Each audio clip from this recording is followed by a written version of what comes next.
ইহুদিদের বই জিসাইয়া 40 অধ্যায় থেকে শেষ পর্যন্ত বারবার পড়ুন। আপনি নিজেই সিদ্ধান্তে আসবেন যে এই লোক হজরত মুহাম্মদ সাল্লাল্লাহু আলাইহি ওয়াসাল্লামও নন এবং খ্রিস্টান গুরু নন। তখন আপনি নিজেই বুঝতে পারবেন ইনি হলো শেষ যুগের ইমাম মাহদি। আর খ্রিস্টানদের বই প্রকাশিত কথা 19 থেকে 20 অধ্যায় পর্যন্ত বারবার পড়ুন। ওখানে স্পষ্ট আপনি তার নাম পাবেন যে তার নাম হলো সত্য এবং বিশ্বস্ত।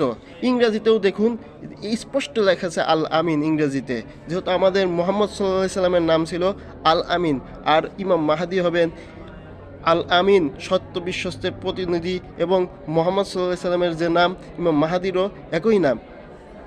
স্পষ্ট লেখা আছে ইমাম মাহাদির নাম, এখানে খ্রিস্টান গুরুর নাম লেখা নাই।